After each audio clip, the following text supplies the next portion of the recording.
Assalamualaikum warahmatullahi wabarakatuh. Baiklah, kepada teman-teman semua, kami dari kelompok 4 pada mata kuliah pengauditan 1 beranggotakan 2 orang saja, yaitu Della Oktaviani Zega dengan NIM 1830403018, kemudian saya sendiri Fitri Ramadhani 1830403034, dengan dosen pengampu yaitu Ibu Elsa Fitri Amran SEMM MSI.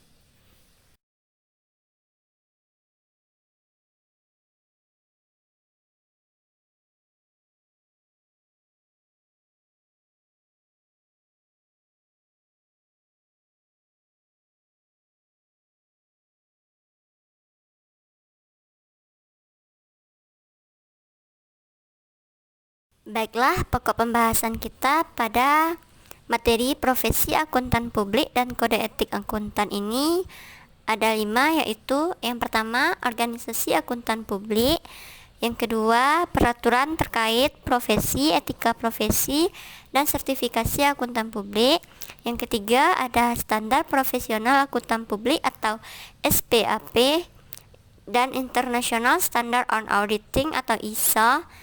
Yang keempat ada standar audit, yang kelima ada kode etik akuntan Indonesia.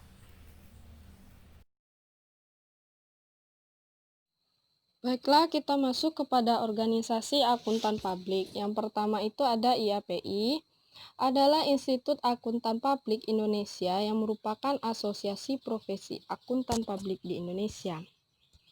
IAPI berdiri pada 24 Mei 2007. Kemudian pada PMK disebutkan bahwa IAPI berwenang untuk menyelenggarakan ujian profesi akuntan publik, penyusunan dan penetapan standar profesional dan etika akuntan publik, serta menyelenggarakan program pendidikan berkelanjutan sekaligus peninjauan mutu akuntan publik. Yang kedua ada IAPI versus IAI. IAPI dulu bagian dari IAI, namun karena semakin maju dan berkembangnya dunia profesi akuntan di Indonesia, maka IAPI pun terbentuk sebagai pecahan dari IAI karena dulu hanya salah satu kompartemennya, yaitu kompartemen akuntan publik. IAI adalah organisasi profesi yang menaungi seluruh akuntan Indonesia, berdiri pada 23 Desember 1957. Dari IAI lah lahir PSAK, Kode Etik Profesi, dan hal-hal yang terkait dengan profesi akuntan di Indonesia.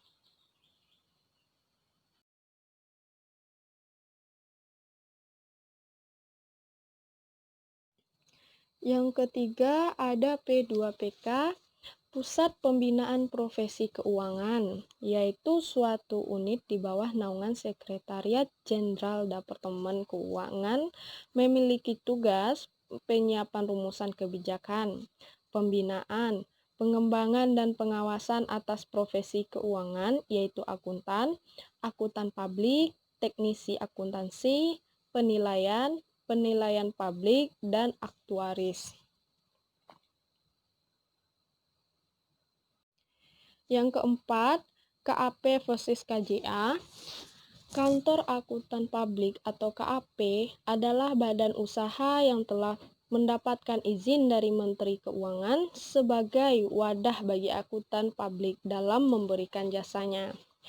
Kantor Jasa Akuntan atau KJA adalah suatu badan usaha yang memberikan jasa akuntansi seperti jasa pembukuan, jasa kompilasi laporan keuangan, jasa manajemen, akuntansi manajemen, konsultasi manajemen, jasa perpajakan, jasa prosedur yang disepakati atas informasi keuangan, dan jasa sistem teknologi informasi. Baiklah, selanjutnya karakteristik utama organisasi dan tindakan kantor akuntan publik.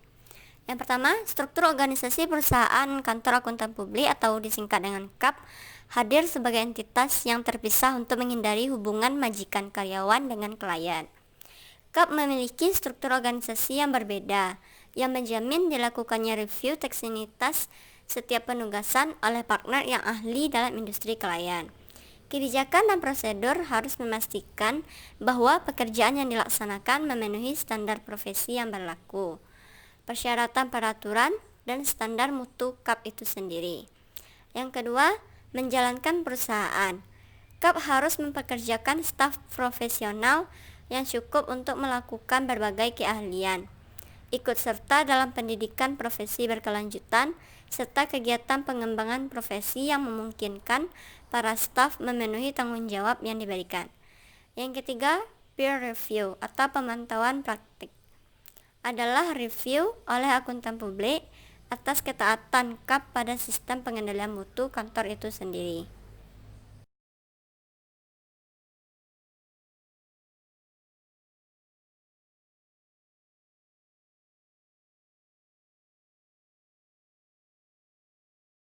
Profesi akuntan publik. Profesi akuntan publik adalah seorang akuntan yang mendapat izin dari Menteri Keuangan dan diakui secara publik dalam melaksanakan tugas untuk memeriksa laporan keuangan suatu perusahaan.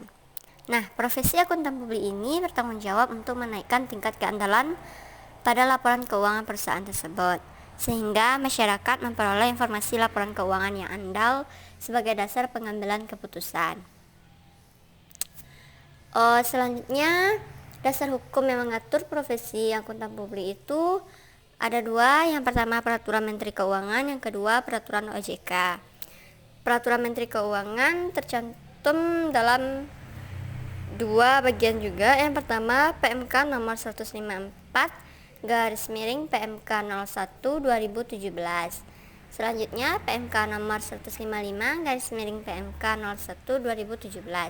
Nah, pada peraturan OJK diatur dalam POJK nomor 13 garis miring POJK 03 2017.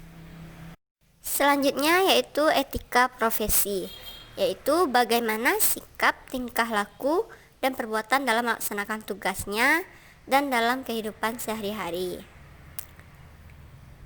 Biasanya etika profesi itu diatur oleh sebuah naungan yang bernama Kode Etik Akuntansi. Nah, kode etik ini bertujuan agar profesional memberikan jasa sebaik-baiknya kepada pemakai atau nasabahnya, dan adanya kode etik akan melindungi perbuatan yang tidak profesional. Kode Etik Ikatan Akuntan Indonesia itu terdiri dari 3 bagian. Yang pertama, prinsip etika, yang kedua, aturan etika, dan yang ketiga, interpretasi aturan etika. Kita masuk pada yang pertama, yaitu prinsip etika. Nah, pada prinsip etika ini terdapat tanggung jawab profesinya, kepentingan publik. Setiap anggota berkewajiban untuk senantiasa bertindak dalam kerangka. Terus ada integritas, objektivitas, kompetensi, dan kehati-hatian profesional. Dan juga ada kerahasiaannya, yaitu anggota harus menghormati kerahasiaan informasi yang diperoleh selama melakukan jasa profesional dan tidak boleh memakai atau mengungkapkan informasi tersebut tanpa persetujuan, kecuali bila ada hak atau kewajiban profesional atau hukum untuk mengungkapkannya. Masuk yang kedua, yaitu aturan etika. Aturan etika itu ada yang pertama, independensi, integritas, objektivitas. Independensi itu yaitu harus selalu mempertahankan sikap mental independen di dalam memberikan jasa profesional, sebagaimana diatur dalam standar profesional akuntan publik yang ditetapkan oleh IAI. Sikap mental independen tersebut harus meliputi independen dalam fakta maupun dalam penampilan. Yang keduanya yaitu integritas dan objektivitas. Dalam menjalankan tugasnya, anggota KAP harus mempertahankan integritas dan objektivitas, harus bebas dari benturan kepentingan, dan tidak boleh membiarkan faktor salah saji material yang diketahuinya atau mengalihkannya pertimbangan kepada pihak lain. Selanjutnya, interpretasi etika. Interpretasi etika merupakan interpretasi yang dikeluarkan oleh badan yang dibentuk oleh himpunan setelah memperhatikan tanggapan dari anggota dan pihak-pihak berkepentingan lainnya sebagai panduan dalam penerapan aturan etika, tanpa dimaksudkan untuk membatasi lingkup dan penerapannya.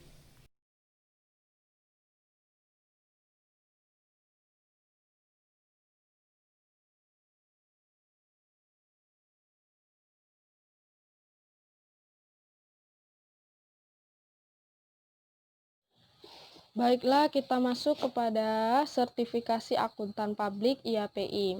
Certificate Public Accountant of Indonesia atau CPA merupakan sebutan sertifikasi tertinggi profesi akuntan publik di Indonesia. Sertifikasi CPA of Indonesia merupakan satu-satunya sertifikasi akuntan publik di Indonesia yang diselenggarakan oleh IAPI sebagai satu-satunya asosiasi profesi akuntan publik sebagaimana dimaksudkan dalam Undang-Undang Nomor 5 Tahun 2011 tentang akuntan publik dan peraturan pelaksanaan melalui keputusan Menteri Keuangan Nomor 443/KMK 01/2011 dan peraturan Menteri Keuangan Nomor 17/PM 01/2008. Mulyadi mendefinisikan fee audit yaitu biaya yang diterima oleh akuntan publik setelah melaksanakan jasa auditnya. Besarnya tergantung dari resiko penugasan, kompleksitas jasa yang diberikan, tingkat keahlian yang diperlukan untuk melaksanakan jasa tersebut, dan struktur biaya KAP yang bersangkutan. Pada 2 Juli 2008, Ketua Umum Institut Akuntan Publik Indonesia IAPI menerbitkan surat keputusan nomor Cap 024/IAPI/7/2008 tentang kebijakan penentuan fee audit. Surat keputusan ini diterbitkan dengan tujuan sebagai panduan bagi profesi akuntan publik dalam menetapkan fee audit. Standar Profesional Akuntan Publik atau SPAP. SPAP merupakan kodifikasi berbagai pernyataan standar teknis yang merupakan panduan dalam memberikan jasa bagi akuntan publik di Indonesia. SPAP dikeluarkan oleh Dewan Standar Profesional Akuntan Publik Institut Akuntan Publik Indonesia atau DSPAP IAPI. Standar Profesional Akuntan Publik atau SPAP merupakan hasil pengembangan berkelanjutan standar profesional akuntan publik yang dimulai sejak tahun 1973.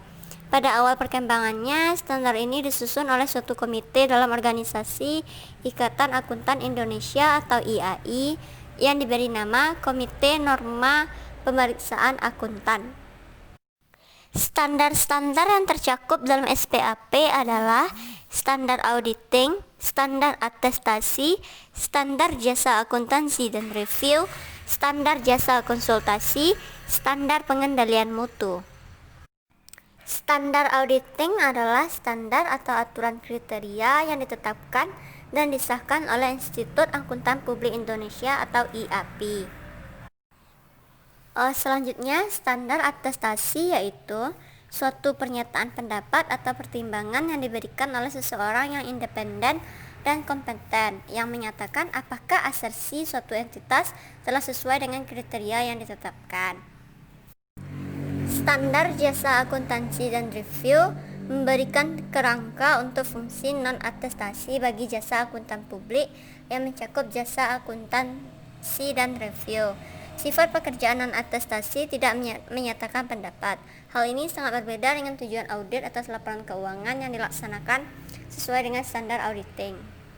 Selanjutnya, standar jasa konsultasi merupakan panduan bagi praktisi atau akuntan publik yang menyediakan jasa konsultasi bagi kliennya melalui kantor akuntan publik. Dalam jasa konsultasi, para praktisi menyajikan temuan, kesimpulan, dan rekomendasi. Sifat dan lingkup pekerjaan jasa konsultasi ditentukan oleh perjanjian antara praktisi dengan kliennya. Umumnya, pekerjaan jasa konsultasi dilaksanakan untuk kepentingan klien. Sedangkan standar pengendalian mutu pada kantor akuntan publik memberikan panduan bagi kantor akuntan publik di dalam melaksanakan pengendalian kualitas jasa yang dihasilkan oleh kantornya dengan mematuhi berbagai standar yang diterbitkan oleh Dewan Standar Profesional Akuntan Publik Institut Akuntan Publik Indonesia atau DSPAP IAPI dan aturan etika kompartemen akuntan publik yang diterbitkan oleh IAPI.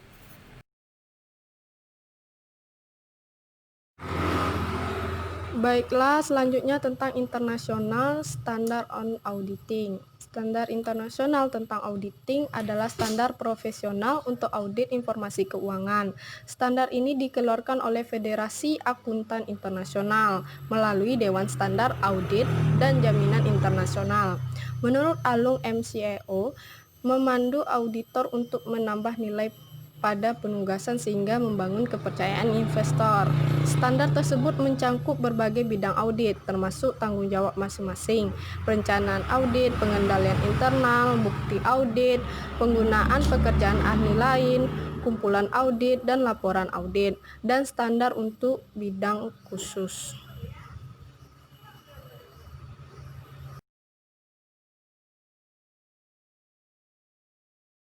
Standar audit. Standar auditing adalah ukuran mutu berapa persyaratan minimum yang harus dipenuhi oleh seorang auditor.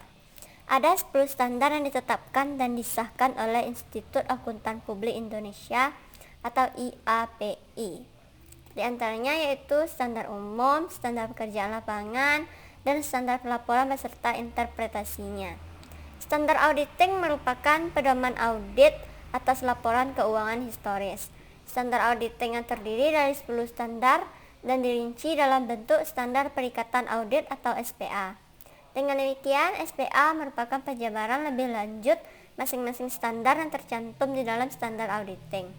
Di Amerika Serikat, standar auditing semacam ini disebut Generally Accepted Auditing Standard atau GAAS yang dikeluarkan oleh The American Institute of Certified Public Accountants atau AICPA.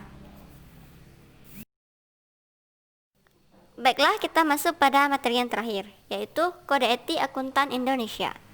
Kode Etik Akuntan Indonesia yaitu norma perilaku etika akuntan di Indonesia dalam memenuhi tanggung jawab profesinya yang mengatur hubungan antara akuntan publik dengan klien, antara akuntan publik dengan rekan sejawat, dan antara profesi dengan masyarakat. Etika profesi akuntan di Indonesia diatur dalam Kode Etik Akuntan Indonesia. Kode etik ini mengikat para anggota Ikatan Akuntan Indonesia dan dapat dipergunakan oleh seluruh akuntan di Indonesia. Penegakan kode etik di Indonesia diawasi oleh yang pertama, Kantor Akuntan Publik, selanjutnya Unit Perreview Kompartemen Akuntan Publik, Badan Pengawas Profesi Kompartemen Akuntan Publik, Dewan Pertimbangan Profesi IAI, Departemen Keuangan Republik Indonesia, BKP, BPKP, anggota dan pimpinan KAP. Baiklah, sekian persentase dari kelompok kami. Atas partisipasinya kami mengucapkan terima kasih dan saya sudahi dengan wabillahi taufik wa hidayah. Wassalamualaikum warahmatullahi wabarakatuh.